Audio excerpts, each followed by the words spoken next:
Okay, can you guys see that? Awesome.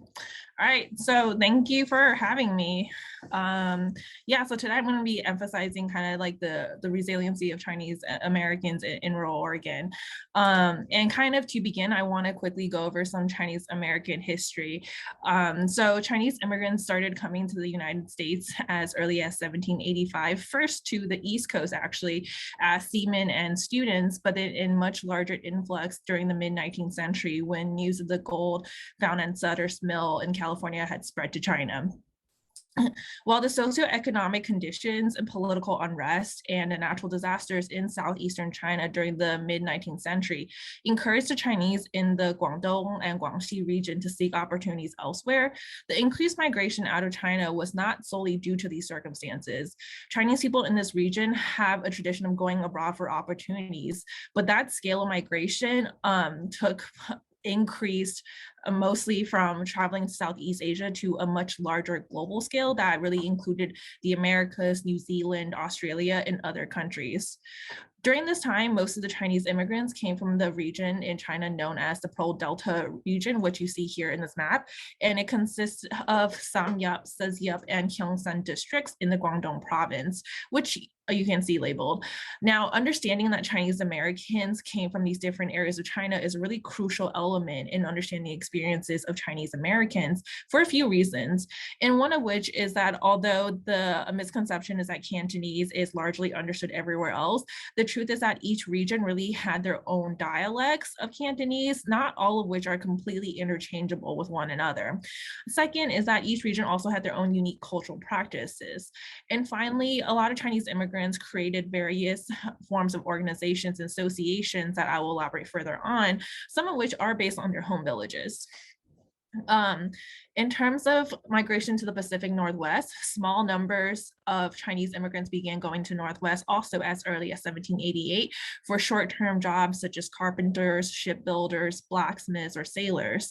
When the gold rush in California reached the Siskiyou Mountains, which is borders between California and Oregon in the mid-19th century, Jacksonville and Sterlingville began to have Chinese communities and specifically miners. During this time, Chinese immigrants worked a variety of jobs such as merchants, miners, farmers, restaurant owners, day laborers, railroad workers, or including running laundromats. While most of the notable Chinese populated areas may be places like Portland or Astoria, historic records show that Chinese immigrants really traveled all over Oregon. Like I said, part of the Chinese community structure that was created during these migrations was the formation of a lot of different types of organizations, such as the ones listed here. These really vary in range in terms of kind of like their audience. There's a lot of like secret societies or the Tongs, and like for those of you who are a little familiar with Chinese American history, you might have heard of like the Tong Wars. There's also county and district origin groups, which is what I referenced earlier, and merchants and civic leader associations. The most famous one is the CCBA, or the Chinese Consolidated Benevolent Associations, which is still active in some parts of the US today. There's clan or surname associations, which some are also still active today. Temples and shrines, progressive political organization, missionary churches. And these organizations served a really important role in the Chinese community because they controlled a lot of the trade of goods, the movement of labor, and ultimately protection against discrimination.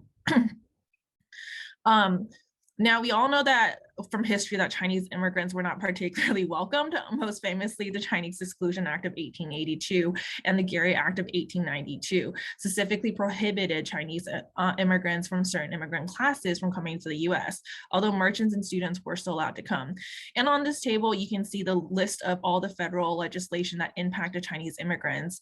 In particular, I wanted to highlight the 1878 INRI IUP, where the American legislation basically racialized Chinese Americans by deeming them as Mongolian, therefore like not able to have the rights of Caucasians. On the state and local level specific to kind of Grant County and Oregon, Oregon implemented a poll tax as a means to discourage Chinese immigrants from working or owning mining claims, which is also really similar to a lot of the local John Day legislations that were basically like prohibiting Chinese people from working the mines. Other nearby states such as California, Washington, and Idaho also enacted similar anti-Chinese state legislation, and situating the Chinese experiences in these legislation remind us of the restrictions that Chinese immigrants had, including how it may have impacted their day-to-day decisions, such as purchasing or consuming various goods, and therefore kind of the material records left behind. However, despite the structural racism and obviously all the other overt type of discrimination that we see in newspapers all the time that I didn't put up here, but Chinese people were really resilient. And shown here are two quotes that really show the drive and the pride that Chinese people have for going outside work, one of which is the Hakka drum song. And for those of you unfamiliar, Hakka is another quote unquote like minority within Chinese. And so here you can tell like there's just a lot of pride and like the idea that like you needed to go through hardships is really built in their culture, in this culture. And the second one is a common Cantonese saying, to the point that like I think even though I'm not Cantonese, but I've heard some version of this growing up, and like Chinese people ultimately do take pride in their quote unquote ability to quote unquote eat bitterness, which is to take in a lot of that hardship, which I think really translates into their resiliency. And now I'm going to show a couple of examples of Chinese diaspora ceramics. So these are the type of ceramics that we found most commonly on our Chinese diaspora related sites. And the four that you see are the Mingyao porcelain, or also known as Footwear. And then another type that we see a lot is the Chinese brown glazed stoneware. And here we have an example of a jar. Now, CBGS, you can kind of think of like almost a redware of a lot of archaeological sites where you see like fragments of, but the thing is like they can come in such variety of vessels and uses that, you know, like there's some that's very like diagnostic where we know, but others they can be a little more ambiguous. Like they can include like small various like spouted or wide mouth jars to these really large shipping containers, and they held everything from wine, soy sauce, vinegar, fermented soybean, ginger oil, or liquor that's over 90% proof, just to list kind of a few possibilities. Now, the Mingyao porcelain, the most four common ones that we see are the ones listed here. The double happiness and the bamboo are most commonly only in bowl vessels, whereas wintergreen and Four Seasons kind of have a greater variety in terms of vessel forms. These porcelains are not only found in the context of Chinese diasporic sites in the US, but they're also found in China and are very distinct from like the fine Chinese porcelain produced in the imperial kilns of Jingdezhen, and like very different from like what a lot of people think of as export porcelain. So my research specifically focused on particular classes of artifacts across different archaeological sites. And the sites that I used includes the Jacksonville Chinese Quarter, 4 different mining sites in the Malheur National Forest, which are listed here, and the Kamwachung Chinese ledgers, and the Grant County Euro-American English ledgers. And I also used materials from the Kamwachung Museum itself. And here's a very broad location of where kind of the two areas are. The one in the south there, like that's where Jacksonville is located, whereas the other one is really where the Malheur National Forest and the Kamwachung is. Now, excavated in 2011 and 2013, Jacksonville Chinese Quarter site was a building that dates to the 1860s that was abandoned in 1888 when it burned down. The building sits on a section of Main Street known as the Chinese Quarter, and the Chinese Quarter and the area southwest of the Jacksonville by the Upper Jackson Creek was almost exclusively Chinese by 1864. And this is all mostly due to miners. And this increase in population created a need for food, clothing, and other goods. And according to scholars, Chinese merchants were listed on the census, but their locations are unknown, unfortunately. The Jacksonville Chinese Quarter site itself served as a regional supply for Chinese migrant, served as a regional supply hub for Chinese migrants working in the area. And various accounts and census data indicate that 1860s and 1870s, the population of the Chinese in the area were in the hundreds, but by 1880, the population was down to 49. During its height, Chinese immigrants in Jacksonville worked a variety of jobs that included miner, barber, doctor, several clothes washers, cooks, servants, laundrymen, boarding housekeepers, merchants, waiters, gardeners, physicians, or artists. So we can really see like kind of the variety of occupation that Chinese people really took part of and engaged with society. In John Day, Oregon, Chinese miners began mining the area by 1860, and according to federal mining reports in 1872 and 1880, most of the mining in Grant County, Oregon had been done by the Chinese. Similarly, according to census records of Grant County in 1870, Chinese people constituted 42% of the population, but 69% of all miners. And by 1880, even though the Chinese population had decreased to representing only 21% of the population, Chinese mining presence increased to 80%. Along with miners, Chinese people with other occupations also began coming in, one of which were, of course, the stores. And Kamachong Company here was one of the many examples. Kamachong Company was established in 1871, and by 1883, there were advertisements for the business in Grant County News. Records show that Kamachong Company was bought by Liang Eng and Ying He in 1887, and the business quickly became not just a store, but really provided a series of services for local Chinese residents. And these include a hiring hall for Chinese labor, a religious shrine for a Buddhist sect, a social center for discussing topics related to the homeland, a post office, a place to arrange loans and gamble, and apothecary for Ying He to run his Chinese herbal practice. And so all the materials that used in this analysis are from this museum itself when the building was reopened and ownership was turned to Oregon Department Parks and Recreation. And because the collection at Kamachong itself is a time capsule dating to when the building was abandoned in the 1940s, the material assemblage really includes things from the late 19th century to the mid 20th century and has materials not just used by the Chinese, but also the non-Chinese population in John Day. Everything in the store was cataloged, including different types of storage containers, such as boxes, cans, and jars, as well as other items that archaeologists don't typically see in an assemblage, such as like complete furniture or paper decoration and calendars. Written records used in this project consist of store ledgers from Kamachong and a series of English ledgers in the same county.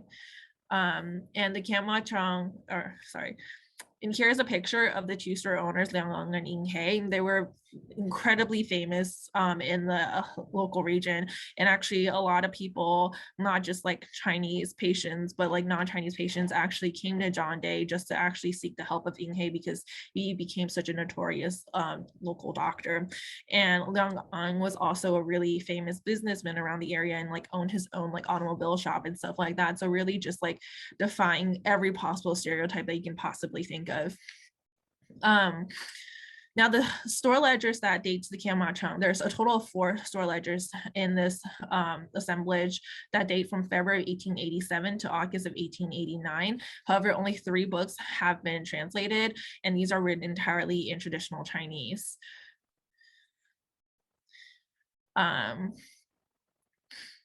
And now I'm going to kind of quickly go over some of the ceramic representation. So neither the Kamachong ledgers nor the Grant County ledgers have any item that would technically be what archaeologists would consider as like food storage, such as CBGS.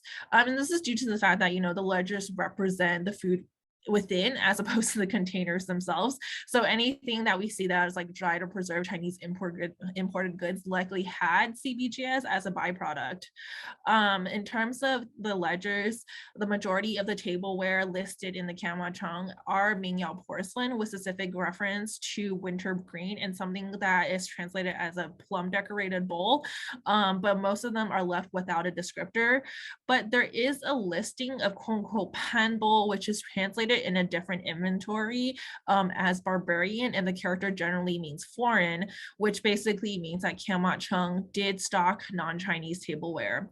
And there was only a total of 6 things that like archaeologists consider as food prep or consumption purchased by Chinese immigrants that were listed in the English Grant County Euro-American ledgers. That includes 2 saucers, 1 plate, small, quote unquote, small dishes, a butcher knife, and a frying pan with no specific manufacturer or cultural label. And tableware in the mining camps is represented mostly by Mingyao and includes a typical type of ceramics. The presence of the Mingyao porcelain at the mining camps but on the Kamachong ledgers shows that Chinese miners may have brought these from a previous network, that the tableware not purchased locally. Chinese miners were likely seasonal and traveled region to region following mining resources. Therefore, it is possible that material remains at these mining camps are not from local purchases. Except for a metal lunch pail at one of the mining camps, all the remaining food storage were just CBGS. But also that's because there were high amounts of like glass containers, but as we all know, glass can really be anything. So labeling them as food storage can be a little more difficult. So CBGS is the dominant food storage artifact, at least as far as we know. But that also really indicates the extensive network of Chinese that they've established throughout, and their ability to kind of like carry these foods, or the importance of kind of this. And that they were using CBGS to move materials across the different geographic locations.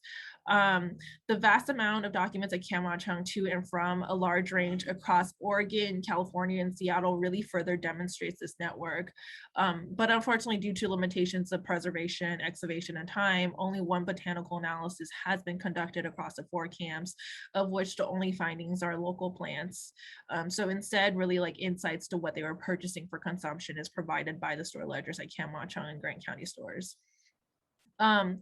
In comparison to artifacts and items related to food storage and preparation, food is a huge representation in the Kamachong ledgers, representing 87% of a larger, like the larger domestic category.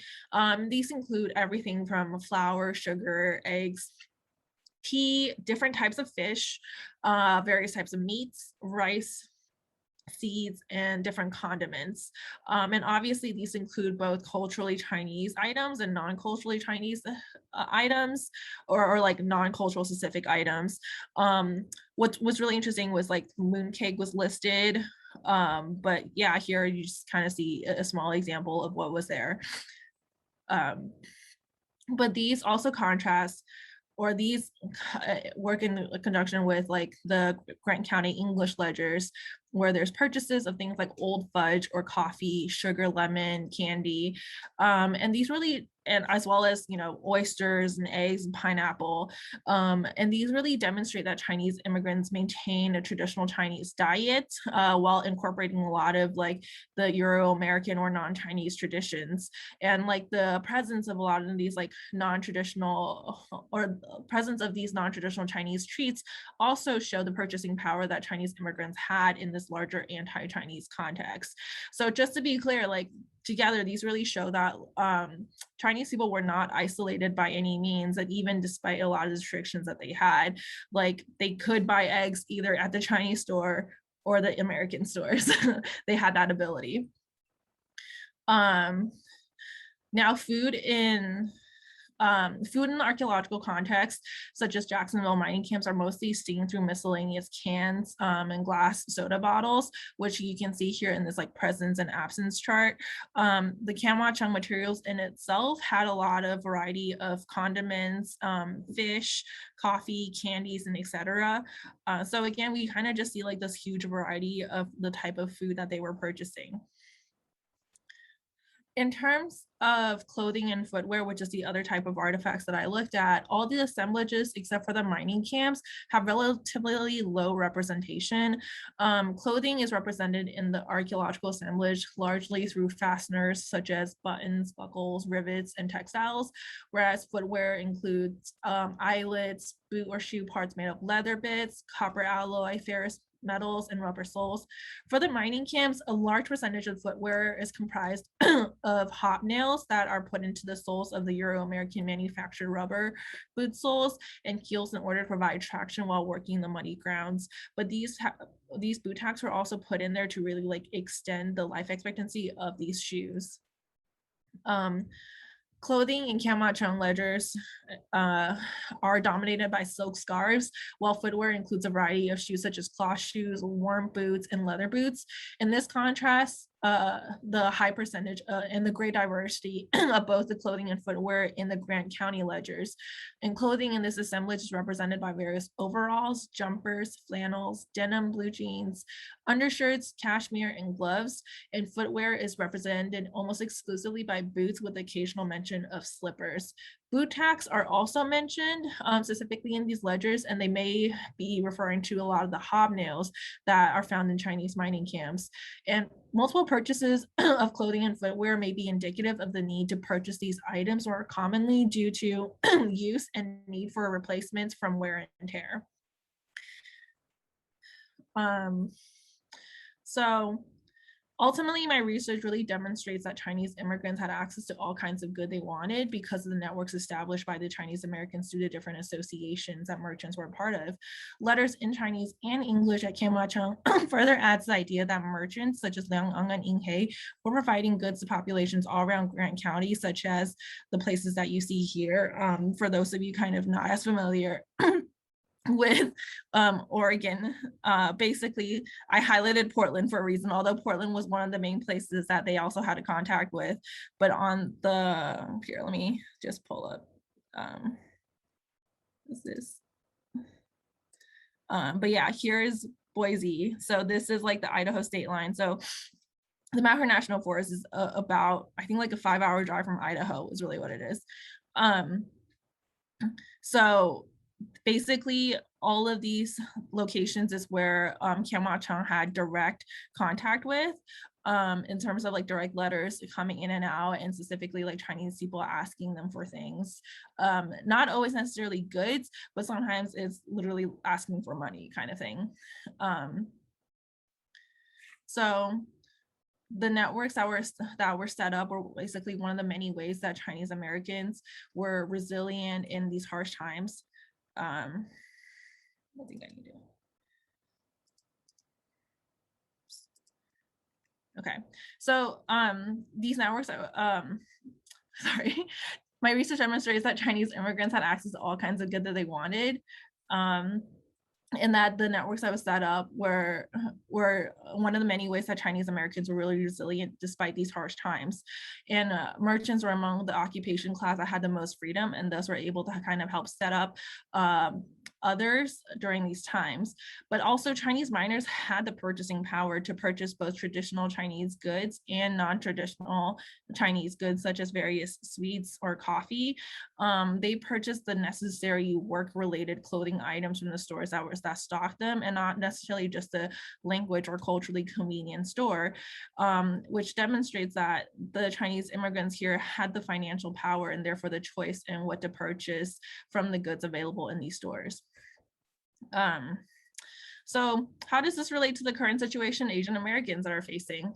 Well, since the beginning of the COVID-19 pandemic outbreak in January 2020, a lot of anti-Asian hate has gone up significantly, in part due to media and other racist rhetoric such as Kung flu and the Chinese virus. And these are really similar to a lot of the Chinese anti-Chinese rhetoric used in the 19th and 20th century, such as Chinaman or heathen Chinese, and even early stages mass media in cities such as New York Post, which is the example here, used the image of Asian Americans in headline related to COVID-19 articles that weren't necessarily related to the Asian American population.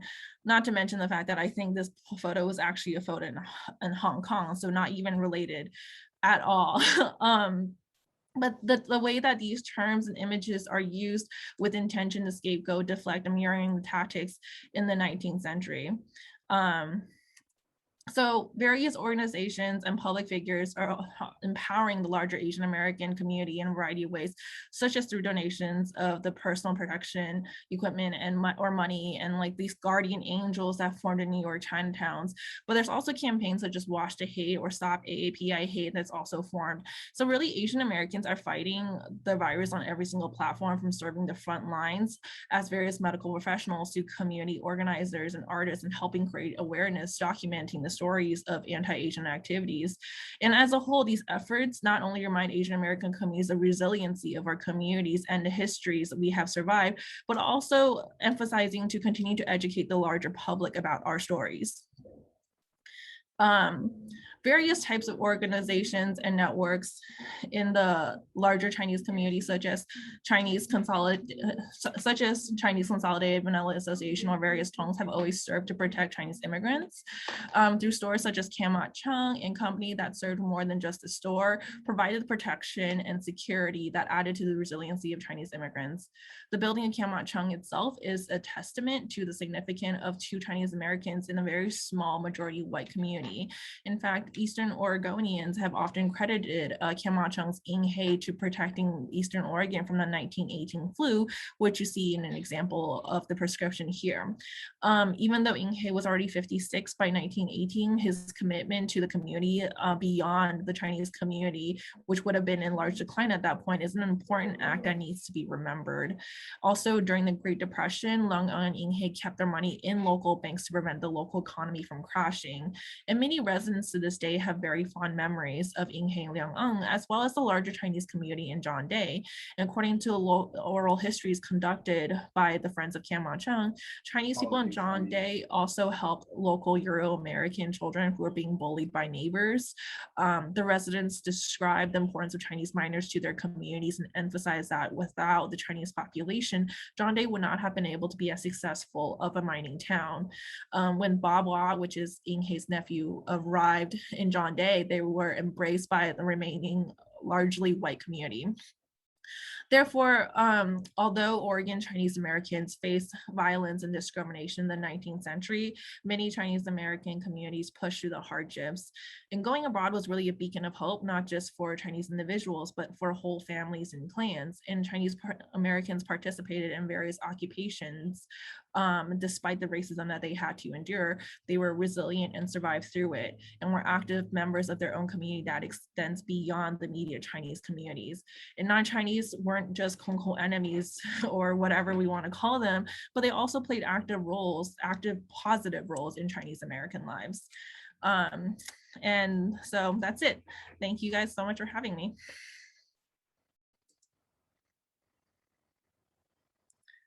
Lindsay, you're still on mute. Lindsay, you're still on mute. You're on mute. I'm still on mute. I thought I had undone it. No, I love Ing He's Spanish flu prescription and everything, right? Like there's just something about in 2020, 2021 that I'm like obsessed with anything from the Spanish flu epidemic, right? Like I'm like, oh, it's the same thing. Yeah. So yes, everyone, if you have questions, you can either put it in the chat or in the Q&A and I'll ask. But I have some questions to start off with. So when were some of these, so some are from inventories and stuff, but some are from excavations. So when were the excavations done in some of these sites? Yeah, so the Jacksonville ones were conducted in 2011, 2013, and the mining camps were mostly in 2018. And actually this year we went back to one of the mining camps to do some more excavation that the data hasn't been updated for yet. Oh, very cool. So what program is it under? Because at first I was like, oh, maybe it's, like the national park or whatever, Yeah, thing that yeah. oversees it or whatever. So, and where So are they stored or whatever if someone wants to go see things? yeah, so the mining camps is in the Malheur National Forest, and almost every single year they have the pit project, which is called the Passport in Time. They have ones, and I think this year they also went, yeah, this year they also went back to look at like Chinese sites as well, just because there's a lot out there. And yeah, it's honestly a wonderful collection, I'm not gonna lie. Well, excellent. So just a few comments so far. Rhonda wants to say thank you. And William White says, great talk, excellent work. We do have another question. It isn't necessarily related to your talk, though it could be. But what is your favorite artifact you have ever found, either digging or in a collection or, saw on a computer that, in Google and you're like, I want that or whatever? I don't know if this is necessarily my favorite, but I think one thing that always like really stood out to me was when I participated in one of the home villages exhibition in China, called the Cangdong Village Project, and that was the home village. I was in 20th century site, and we found fragments of undiagnostic whiteware. Um, and I just, working in CRM long enough and being here long enough, just like that, those are things that we're just like, whenever we find one, we're like, ugh, not again. But then just like finding that in China suddenly made that usually very bland artifact, no offense on diagnostic whiteware, to something that became very interesting. Speaking of undiagnosed, I do love that it doesn't matter what culture, what community you're in, everyone has their, redware, their, brown glaze, it's their Tupperware of their time, right? Like just Yes, throw everything in it. exactly. And that's really what CBGS is. I just love that because it is such a thing. Everyone has that one type of wear type. Yeah. So we have another question. Ooh, this is really good. I like this one. What percentage of the immigrants were women? Do you know that? I don't know the numbers on top of my head, unfortunately, but we do know that there were a lot more restrictions on women coming over. And because of that, there's been a lot more kind of like negative stereotypes associated with like women being here. It's like, oh, they must be prostitutes or whatever like that. But that's obviously not the case. And I think a book just came out on polybemus by Priscilla Wagers that I have personally guiltily have not read yet, but it's worth checking out just because like because the story of polybemus is legitimately really interesting. But there was definitely less women because there were restrictions, and like that like compares or contrasts a lot of the other kind of Asian American immigration. So they're not coming over as like family units necessarily. Unfortunately, there were a lot of quote unquote like paper sons, and also I think families were allowed to immigrate up to a certain point, but I genuinely do not remember that fact. I'm sorry. But there were paper sons because at one point they completely banned like a lot of migration, especially like unless they were family. And so it was like basically like Chinese people invented family lineages in order to come to the US, and like they had to like basically like stick with like that story when they come here. And so to this day you'll meet people like, oh yeah, like my great grandfather was like a paper son or something like that. Okay. I have two questions that I'm going to kind of combine because they're very similar. So in terms of the excavations versus the historical documents, or I don't know if any of these objects were also found in museums and stuff like that. Was there any sort of wear type or category that you didn't find in the other? Like you only found it when excavating, or you only found it in the ledgers and in the, some other collection kind of thing? Yeah. I don't quite remember because I didn't really specifically focus on like wear type. Yeah. Okay. And did you guys see anything, again, archaeologically or in the documents, of reuse or relabeling of some of the containers or anything? Like the CBGS containers or Probably, just like in yeah. general? I don't think we could see archaeologically necessarily, at least for the time being, although I do believe people are starting to do a lot more work on isotopes and stuff like that, not specific to these sites at all, that might be able to tell us a little bit more in terms of like the types of like containers and reuse and stuff like that. Although I'm sure they did, like like we said, like it was again, the it's the Tupperware at the Tupperware, time. right? Like until mold's growing on it, and you're like, I'm not opening the hat, right? Exactly. So two more questions. So one is, what have you specifically learned from the archaeological field work related to this? Versus, I think, anything else. Specifically from the archaeology? Ooh, I feel like that's a hard question. Everything's so interwoven, right? You know?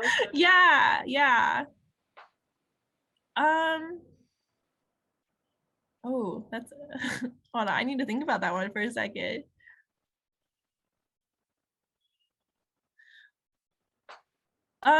I guess it's from the archaeology standpoint, it's like kind of like knowing, like understanding like the layouts and like the spaces that they occupied in the mountains and kind of the relationship and like specific to the mining camps, I guess, is what I'm thinking about right now, is like the relation of like the camps to like a lot of the mining features and kind of like the proximity also of like between like the mining camps with each other.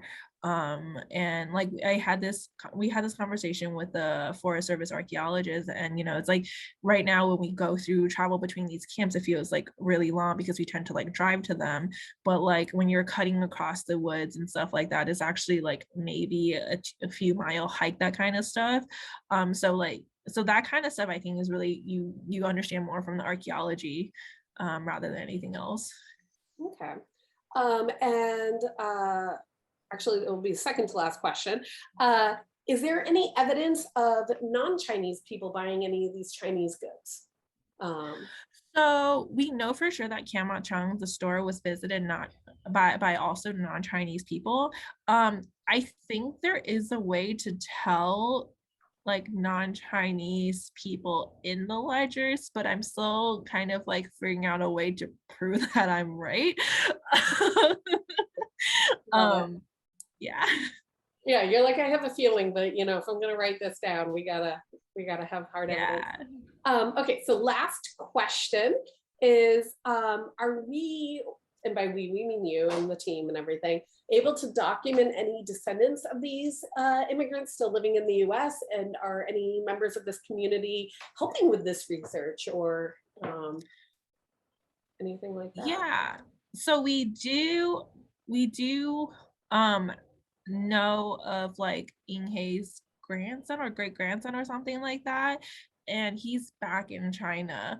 But in terms of other direct descendants of the Chinese communities here in Oregon, it's kind of a lot harder, because like unlike California or like Seattle, where there's a very strong kind of Chinese presence to this day, it's not nearly as strong in Oregon. And I think it's just because of a variety of reasons that even now most of the Chinese populations in Oregon is in Portland.